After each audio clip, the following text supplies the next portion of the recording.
Parallel ঝলক। আপনাদের সাথে রয়েছি আমি উর্না।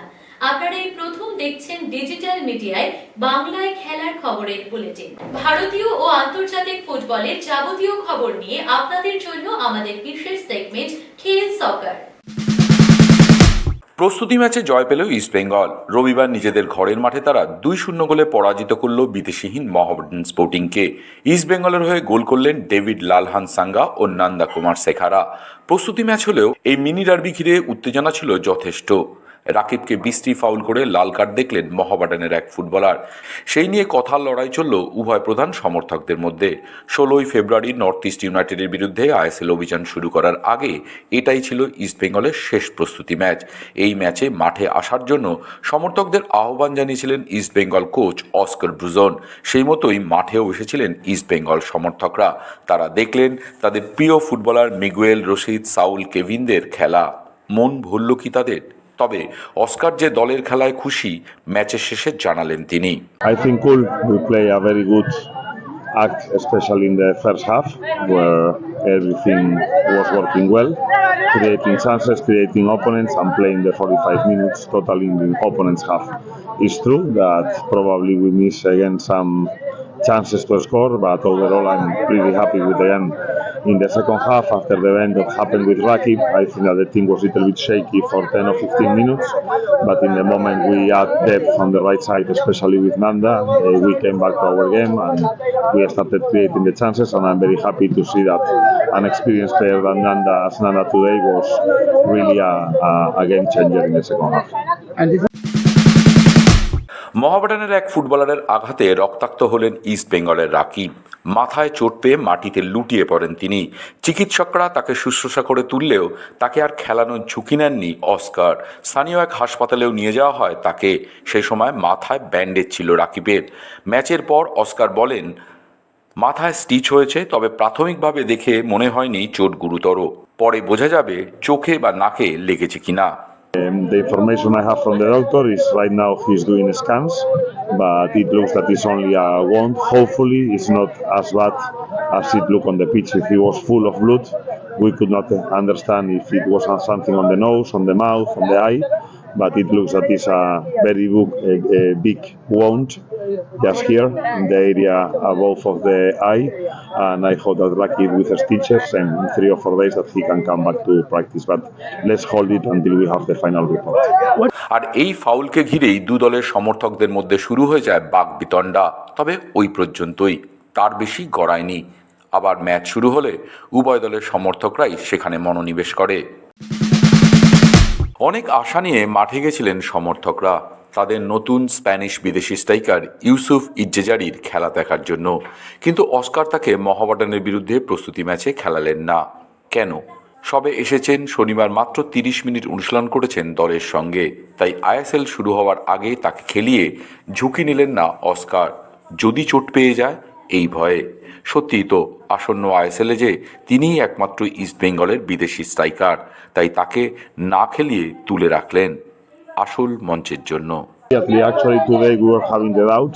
We wanted him to play his first game here at our home ground, but it's better he traveled yesterday.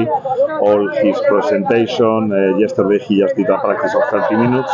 It's true that for the last week he's following the instructions of our trainer, but it's better to avoid any risk, to have reservations, and from our next training practice we will see what is the real status of Yusuf. শুধু পরিবর্তন হয়ে মাঠে নামলেন না, গোলও করলেন প্রায় হারিয়ে যেতে বসা নন্দা কুমার শেখারা। তার গোলেই ব্যবধান বাড়ল ইস্টবেঙ্গলের। অথচ মৌসুম শুরু হওয়ার আগে তাকে অন্য ক্লাবে লোন দেওয়া নিয়ে কথা উঠেছিল। সেই নন্দা নিয়ে কিন্তু এদিন উচ্ছ্বসিত অস্কার ব্রুজন।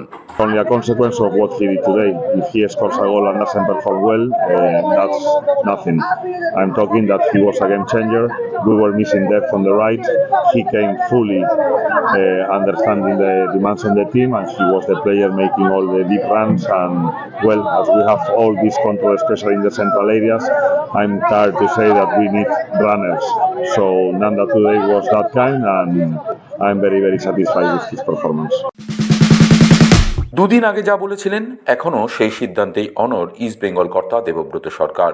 কিশোর ভারতী স্টেডিয়ামে খেলা হলে ম্যাচ বয়কট করবেন তারা। কেন সেটা ওনার মুখেই শুনে নিন।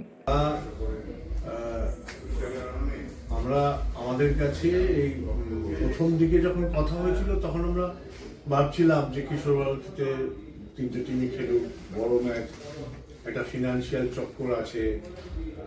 তো এই যে আছে সেটা পরবর্তীকালীন যখন এরা সুপার জোন যখন এখানে ঠিক করলো যে এখানেই খেলবে, তখন আমাদের কাছে মেইল ফোন সব আসতে লাগলো যে বিশেষ করে নৈহাটি, ব্যারাকপুর, বারাসাত, সোদপুর, খড়দা,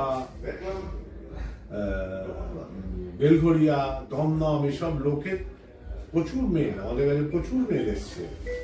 তখন আমরা বললাম সত্যি তো একটা সবাই মিলে একটা বাঁধন ছিল যে আমরা কি করে ম্যাচ উপভোগ করব, তার জন্য রিকোয়েস্ট করেছি। তো আমরা আমাদের কমিটিতে ডিসিশন নিলাম যে যারা এই ম্যাচ নিয়ে ডিপ্রাইভ হচ্ছে, ম্যাচ দেখতে পাচ্ছে না, অন্তত তাদের পাশে আমরা না গিয়ে তাদের সহমত, তাদের এই দুঃখ পাশে থাকলাম। সল্টলেকে হলে যাব, বাইরে হলেও তো যাবো, কিন্তু কি করব, আমাদের স্যাক্রিফাইস করতে হবে সমর্থকদের জন্য, মেম্বারদের জন্য। তাহলে কি ইমামের সময় শেষ আর ওদের সঙ্গে কাজ করবে না ক্লাব? দেবব্রত সরকার বলেন, তা কেন, ওদের সঙ্গে কাজ করছি তো। সামনে কথা ইমামই থাকছে তো, বাচ্চারা ভাঙবে না তো, এটা একটা না না, এরকম কিছু না, একসাথেই কাজ করছি তো, সেসব সমস্যা না। সমস্যা আমাদের তাহলে ইউথ টিমগুলো চলছে কি করে, ওমেন্স টিম চলছে কি করে, ওগুলো তো আমরা জয়েন্টলি করি, আমাদের ছেলেপেলেরাই বেশি করে থাকে ক্লাবের থেকে। এবার ওদের মাইনে কিংবা অন্য কিছুর ঊর্ধ্বে যা যা দরকার হয় আমরা মিট আপ করি, সে ওমেন্স টিম হোক, ইউথের যে কোনো টিম হোক, রিজার্ভ টিম হোক, করি। ওরকম ব্যাপার নেই যে ঝগড়া ঝাঁটি, এরকম কিছু নেই। কিন্তু আমরা ওই অনুরোধটা করেছিলাম যে একটা বাজেট তো ছিল, এবার আমার ম্যাচ খেলতে যেতে হচ্ছে এত কম, তাহলে সেখানেও পয়সা লাগছে। যদি এটাকে অ্যাকোমোডেট করে সমর্থকদের, সভ্যদের একত্রিত করা যায়। বড় ক্লাব তো যেটা বাইচুন বলল সেদিন, যে সমর্থকদের ক্লাব, সভ্যদের ক্লাব, তারা যদি মাঠে খেলা দেখতে না আসতে পারে। একজন এমবিবিএস এসে কি দেখা করবে, কি বলা, আমি বললাম ইমামই দেখে দাও। সেটার জন্যই বলা, আর কিছু না। 7:30 যদি খেলা শুরু হয়, শেষ হবে 9:30। তারা লিখছে তো এটাই যে আমরা ওখান থেকে কোনো ভেহিকলস পাবো না, কিছু পাওয়া যায় না, কোনো কিছু পাবো না, কি করে আমরা মাঠে যাব। তারপরে 6-7 হাজার দর্শক, আমরা তো, আমি তো ফিল করছিলাম প্রথম দিন অন্তত 40-45 হাজার লোক হওয়া উচিত ছিল। হবে?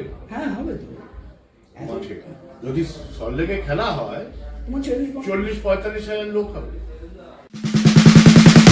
রবিবার সরকারি ঘোষণা হয়ে গেল, মোহনবাগানে যোগ দিলেন আমায় রানওয়াডে। চোট পেয়ে ছিটকে যাওয়া আশিস রাইয়ের জায়গায় 2025-26 মরশুম পর্যন্ত তার সঙ্গে চুক্তি সবুজ মেরুনের।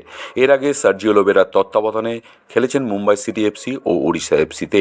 সোমবার থেকে দিমিত্রি পেট্রাটস, জেমি ম্যাকলরেনদের সঙ্গে অনুশীলনে নেমে পড়বেন এই 28 বছর বয়সী ডিফেন্ডার। প্যারালাল ঝলক আজ এ পর্যন্তই। খেলার দুনিয়ার সেরা প্যাকেজ নিয়ে দেখতে থাকুন প্যারালাল ঝলক প্রতিদিন রাত 10টায়।